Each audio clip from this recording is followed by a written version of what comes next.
A'udzu billahi minasyaitonir rajim. Bismillah walhamdulillah wassalatu wassalamu ala rasulillah wa ala alihi wa ashabihi wa mawalah. Subhanaka la ilma lana illa ma 'allamtana innaka antal alimul hakim.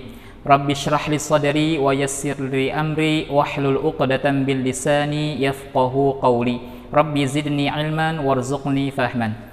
Alhamdulillah, adik-adik sekalian, pada kesempatan kali ini kita akan sama-sama belajar tentang hukum nun sukun atau tanwin. Dalam membaca Al-Quran, ketika kita bertemu dengan hukum nun sukun atau tanwin, maka pastilah nun sukun tersebut atau tanwin tersebut memiliki hukum. Hukum yang pertama adalah izhar. Izhar adalah jelas atau idhah. Artinya ketika ada nun sukun atau tanwin bertemu dengan salah satu huruf izhar yang 6, yaitu hamzah, ha, kha, ain, ghin, dan ha besar atau ha, maka nun tersebut atau tanwin dibaca jelas, tidak boleh dibaca dengung atau samar-samar. Dan karena huruf yang 6 ini posisinya ada di halq atau tenggorokan, maka izhar tersebut dinamakan izhar halqi. Contohnya adalah min hakimin, nun sukun bertemu dengan ha.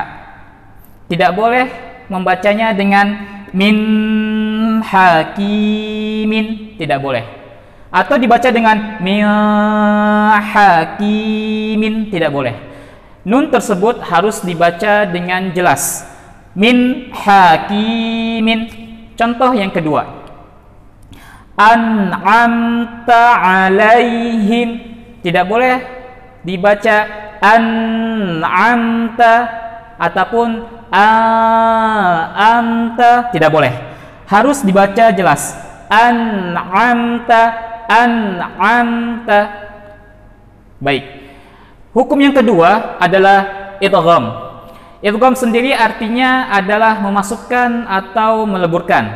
Artinya memasukkan huruf nun atau tanwin tersebut kepada huruf setelahnya, atau meleburkan huruf nun tersebut atau tanwin kepada huruf setelahnya.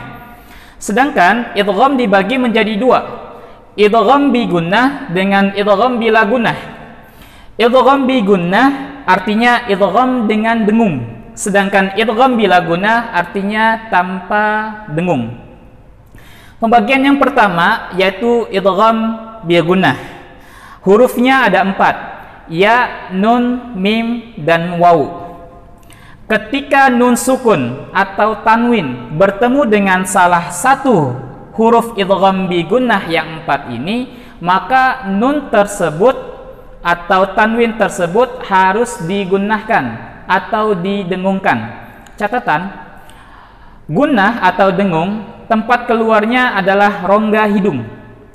Rongga hidung. Contoh, faman ya'mal, nun sukun bertemu dengan ya. Nun sukun dileburkan kepada huruf ya. Faman ya'mal. Contoh yang kedua, qawlan ma'rufa. Qawlan ma'rufa. Tanwin bertemu dengan mim.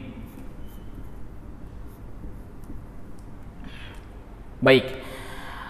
Panjang gunnahnya adalah 2 harokat. Panjang gunnahnya adalah 2 harokat. Kita sama-sama mengetahui mat tabi'i atau mat asli. Panjangnya 2 harokat, tetapi berbeda dengan panjang gunnah 2 harokat. Kenapa? Karena kalau mat tabi'i dia keluarnya tanpa proses. Tanpa proses. Sedangkan gunnah keluarnya dengan proses, yaitu proses pertemuan nun dengan ya. Lalu dikeluarkanlah suaranya melalui rongga hidung. maka dua harokat gunnah ini tidaklah sama dengan dua harokat mad tabi'i. Ketika kalau kita ada seorang ulama menimbang panjang gunnah tersebut dengan 3 ketukan.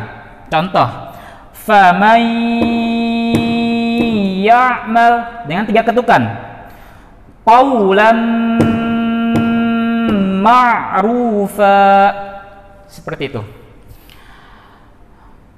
Dan bagian yang selanjutnya adalah bila gunnah. Bila gunnah artinya tanpa dengung. Huruf bila gunnah hanya ada 2, lam dengan ro. Artinya ketika nun sukun bertemu dengan nun sukun atau tanwin bertemu dengan lam dengan ro, maka langsung diilghamkan secara sempurna, dimasukkan secara sempurna tanpa gunnah. Jadi dimasukkan dengan sempurna tanpa adanya gunnah. Contoh, ghafurur rahima, ghafurur rahima, tanpa ditahan. Ghafurur rahima, tanpa seperti itu. Contoh yang kedua, milladun, milladun, tanpa ditahan. Seperti contoh yang salah, seperti milladun, ini contoh yang salah.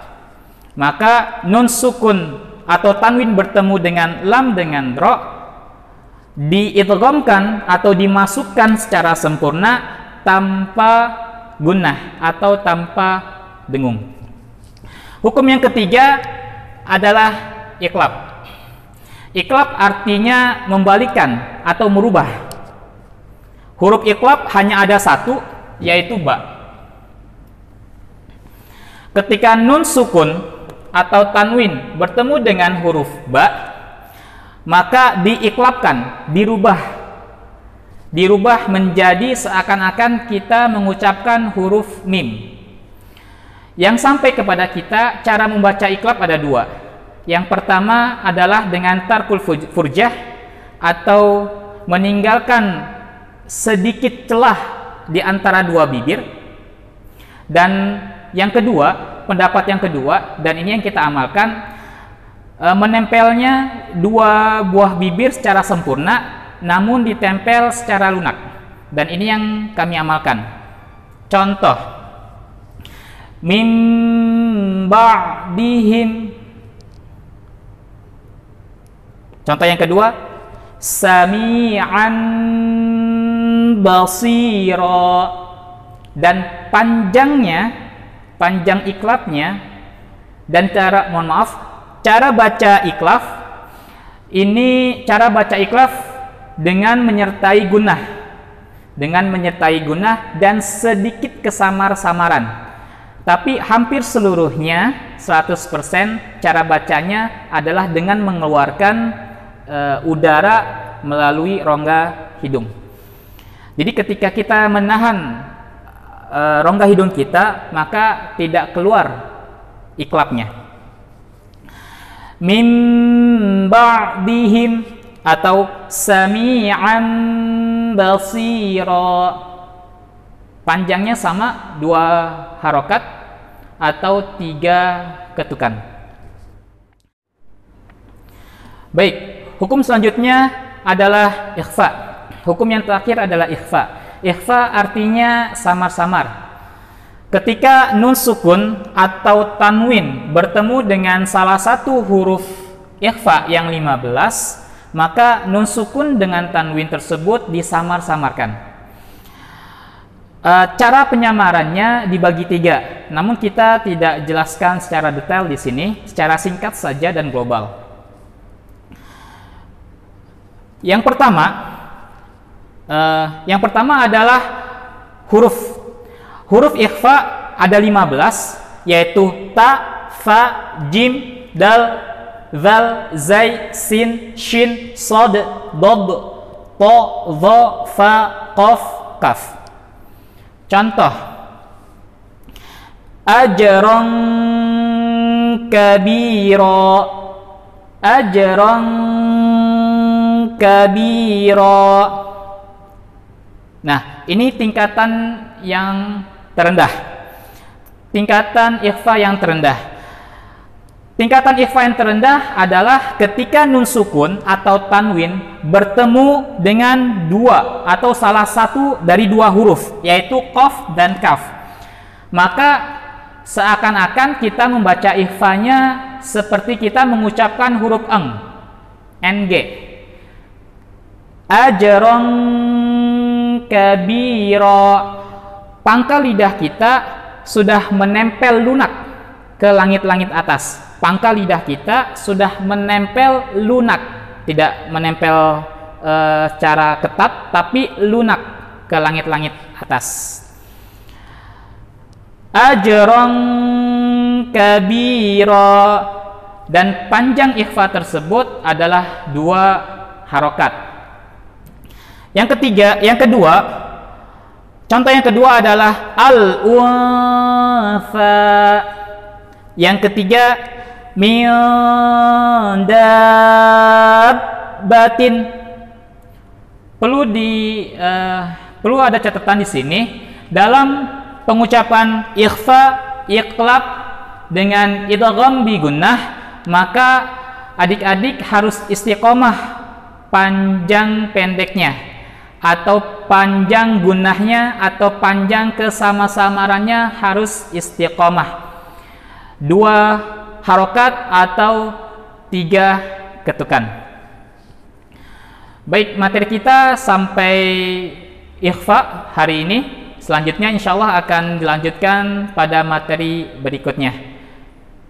Subhanakallahumma bihamdika asyhadu an la ilaha illa anta astaghfiruka wa atubu ilaik. Wassalamualaikum warahmatullahi wabarakatuh.